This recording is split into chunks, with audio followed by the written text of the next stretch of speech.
Assalamualaikum warahmatullahi wabarakatuh. Allahumma sholli ala Sayyidina Muhammad wa ala ali Sayyidina Muhammad. Pemirsa yang dirahmati Allah, marilah kita simak ceramah dari Buya Arozi Hashim dengan tema Adakah Salafi yang Original?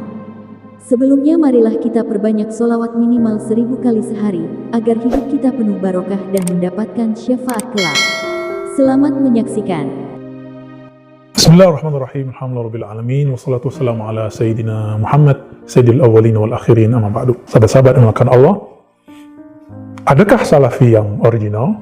Begitu kata teman saya di sebelah. Original dalam artian original atau yang sahih. Adakah itu? Kalau kita jawab ada, tentu kita harus mendatangkan bukti. Jika tidak ada, juga harus ada hujahnya. Dalam hal ini, kita mengkiaskan, menanalogkan dengan apa yang kita bahas di waktu yang lain. Jika di antara kita yang mengaku saya ini keturunan Nabi, cukup buktikan mana silsilah nasabnya. Jika dia mengaku punya kemampuan ilmu sunnah, ilmu hadis, buktikan punya sanad ke Imam Bukhari dan Imam Muslim dan imam-imam yang lain.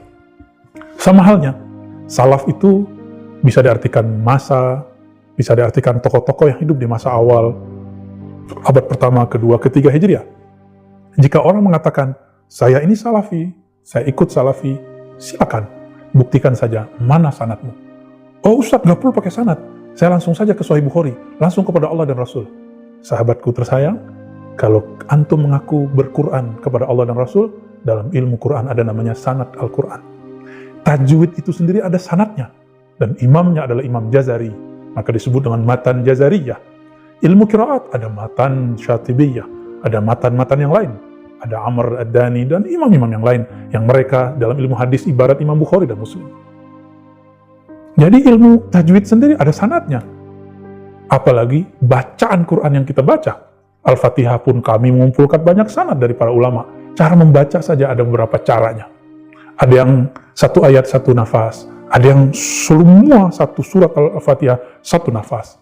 Ada yang siratal ladzina an'amta alaihim diberhentikan, wakaf. Ada yang melarang wakaf, berhenti. Itu ada sanadnya, dan itu bersambung kepada baginda Nabi.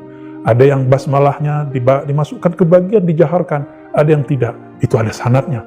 Buktikan kalau mengerti sanad Al-Quran. Jika tidak, mungkin kita baru tahu terjemah Al-Quran, atau baru tahu mushaf Al-Quran. Bedakan, kembali kepada Al-Quran.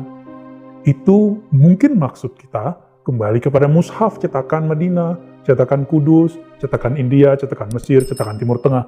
Itu bukan kembali kepada Allah, itu baru kembali kepada mushaf. Karena mushaf yang sekarang, penulisannya pun berbeda dengan penulisan di masa Utsman. Di masa Sayyidina Utsman, tidak ada titik, tidak ada baris. Jika antum mengatakan kembali ke zaman salaf, coba baca Quran zamannya salaf. Siapa yang sanggup membacanya? Saya pun tidak bisa membacanya, karena tidak mendalami ilmu itu. Nanti ada lagi nama ilmunya ilmu rasm. Tahu ilmu rasm?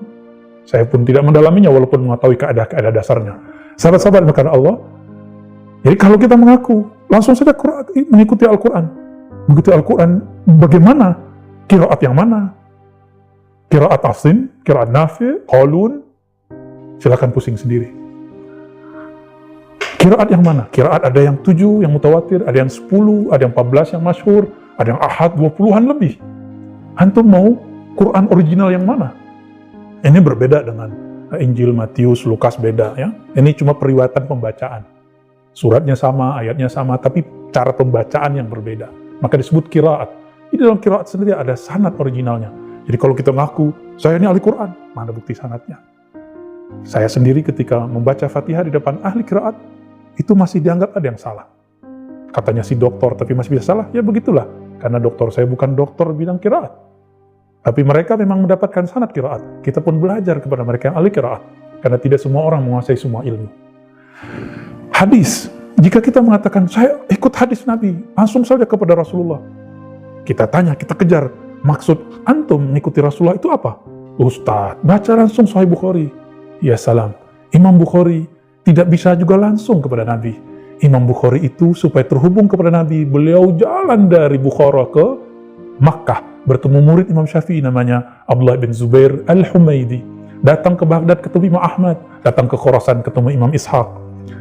Datang kemana-mana untuk terhubung. Dari Humaidi bersambung kepada Imam Syafi'i dan Sufyan, bersambung kepada Imam Yahya Al-Ansari, terus bersambung kepada Ibrahim At-Tamimi, terus sampai kepada sahabat dan pada Nabi SAW. Jarak antara Imam Bukhari dan Nabi pun ada yang disebut sulasiyat.